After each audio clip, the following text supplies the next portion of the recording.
short and allow you to learn the language through real-life conversations. Estoy un poco cansada. Estoy un poco cansada. ¿Por qué? ¿Tienes hambre? ¿Por qué tienes hambre? It's scientifically proven that you can learn a new language in 3 weeks using Babbel. And the greatest thing about it is it teaches you real-life conversation skills that you can use in relationships, travel, and business. Hay muchas cosas deliciosas. Hay muchas cosas deliciosas. Me siento feliz. Me siento feliz. Which language have you always wanted to learn and why? I've always wanted to know Spanish, and you may know that I've been using Babbel for several months now. And I was interested in learning Spanish because where I live it is very useful. I've actually had numerous occasions to use my Spanish. Recently I was dining at a local Mexican restaurant and I was telling the owner about Babbel, and he encouraged me to use some of my newly learned skills. So I said to him, Me llamo Nicole. ¿Dónde está el baño? And me gusta la comida. He thought I was doing a wonderful job. It was really a lot of fun. With this year coming to an end very soon, it might be a great time to think about your goals, and maybe it's a good time to start learning a new language. I used to think that it would be way too time-consuming and complicated to learn a new language at my age, but I was so wrong. Once I started using Babbel, I came to realize that the short and fun learning exercises have easily worked into my schedule, and it has been very rewarding. So please go take a look for yourself. Click on the link in the description box, save 60% on your subscription, and start your language learning journey. Thank you so much. Now back to tonight's case. This time we are going to be traveling to Knoxville, Tennessee. Shout out to all my friends in Tennessee. The year was 2016, and this is the tragic case of Emma Walker. So, of course, let me start out by telling you a little bit about Emma. She was born in the year 2000. She had 2 very loving parents and a brother. She was said to be extremely vivacious, outgoing, bright, energetic. As you can see, she was a beautiful girl. She had a lot of friends, and she was living the life of a happy American girl. Now, come the year 2014, she started her freshman year in high school in the fall, and she went out for the school cheerleading team, and she made it. She was a natural at being a cheerleader, and she had a passion for it. She really loved cheerleading, and she loved football games as well. Now, it was at one of these practices or football games when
When her parents met him, they liked him a lot as well. He seemed so well-mannered, and he was like the boy next door type. So, they were thrilled that their daughter had found someone so great. But, of course, this did not last for very long. And after a short time, everyone started to notice that Riley was very controlling of Emma. He was telling her what to wear, what to do, who to hang out with. He wanted her to spend all of her time with just him. So he was trying to isolate her from her friends and family. And they were constantly having these huge dramatic fights and breaking up. And then he would apologize and they would get back together. Now, one time he made some posts on Snapchat that were very disturbing. He said, quote, "I hate you, I hate everything about you, you're dead to me, I'll check the obituary, F you." When her parents saw these Snapchats, they said, "That's it, Emma. He is not welcome here anymore, and you are not to continue dating him." But you know how it was. She would take him back anyway, after he apologized, and so her parents took away her phone to try to keep them from being able to communicate. But Riley gave her an iPod Touch so that she can continue chatting and texting with him using the Wi-Fi. And their relation continued on as it had before, with its ups and downs. And friends said that if she was out with them and he wasn't there, he would text her like 30 to 100 times. That might have been an exaggeration, but who knows? Just constantly checking on what she was doing. He would show up wherever she was, and he would even wait outside of her job. She worked at the supermarket. He would stand out there forever, just waiting for her to come out.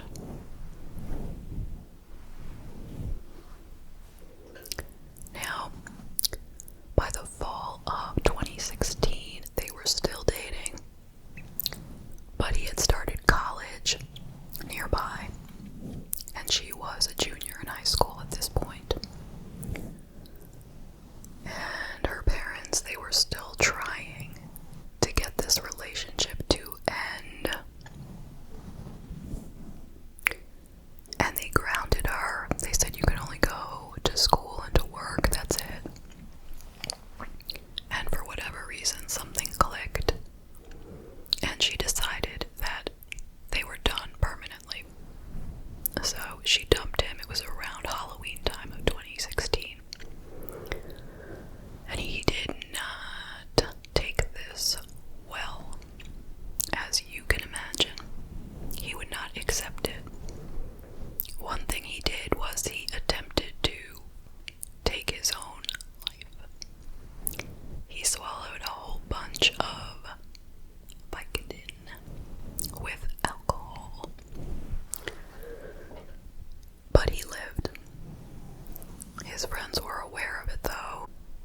A couple of weeks after she broke up with him, it was November 18th, and she went out to a party with her friends, since she was no longer grounded, since she had broken up with Riley. At around 11:30 that night, she received a text from an unknown caller. This is what it said. "Go to your car with your keys. Go alone. I've got some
home alone and somebody in all black walked down my street and came to my door and rang the doorbell over and over again, I thought I was going to die. So there was nobody who could come and help her at that point, so she texted Riley, and she said to him, quote, "I hate you, but I need you right now." And he replied, "I'm coming, I'm speeding, just give me a minute." And he got to her house right away, super fast. And then, moments later, her mother pulled in the driveway and she's like, "What is going on here? What is he doing here?" So Emma explained that she had seen a man and she was afraid and he had just come to help her. And her mom said that is nonsense. The stranger that you saw was probably Riley. So he left. Now, another day passed, and it was the 21st of November, just past midnight, and Emma had gone to bed. And the next morning, at 6 a.m., her mom went into her room to try to wake her, and she wasn't moving. She wasn't responding to the sound of her mother's voice. She wasn't responding to being touched or, nudged. And it didn't take long for her mother to realize that her daughter was no longer alive at this moment. But nothing seemed amiss, It didn't look like there was any kind of fight or anything, violent that had gone on.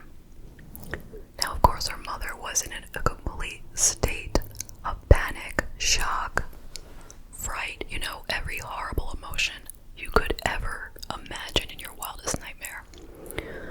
She runs out and she calls the police. She has no idea what has happened, but her daughter is dead. So they come right over.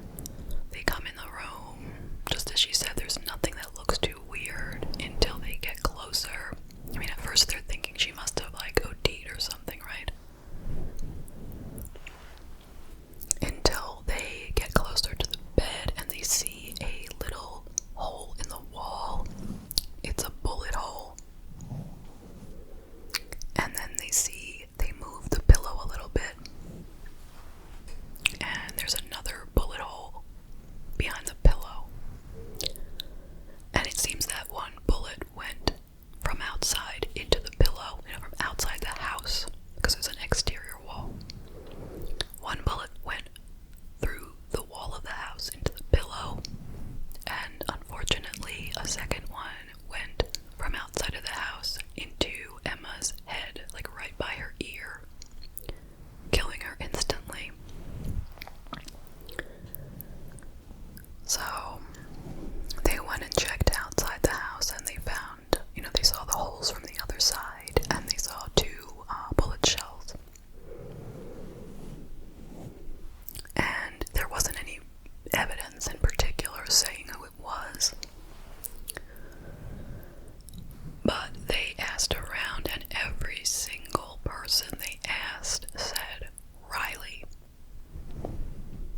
heart goes out to Emma. This never should have happened to her. Never should happen to anyone. But it is so sad. She was just 16. She had a beautiful life ahead of her. She had so many friends and family members who loved her. And she dreamed of becoming a neonatal nurse. I know I didn't mention that, but she wanted to help people and do important work. And now that will never happen. So, as I said, my heart goes out to her and everyone in her life. So, what good can come from this? Her parents tried to get the message out there after her death that if you're in a tumultuous relationship, even if it is not, if there's no physical abuse, that doesn't mean that it is okay. Emotional abuse can be just as dangerous. Because as you can see in this case, we're not aware of there having been any violence between them. But yet look how it turned out. And it was a very abusive relationship. He was constantly trying to control and manipulate her. So, her parents wanted people to be more aware that it doesn't have to be a violent relationship physically for it to be an unhealthy relationship that you need to get out of. So that is important, but I have to bring up this. She eventually did realize that, and she got out of the relationship. But look what happened. So, I don't know what to say about that. I really don't.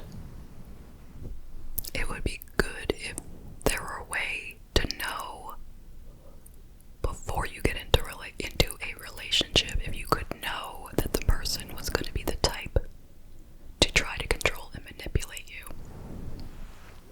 so that you could avoid ever getting into that relationship. But that might be too much to expect in reality.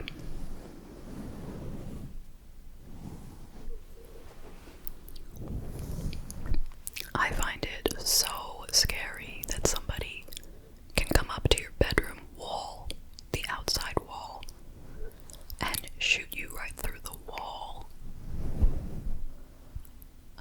I can't figure out how he knew the exact spot. I really don't know. And so I have to ask, is it possible that he wasn't lying? Was he just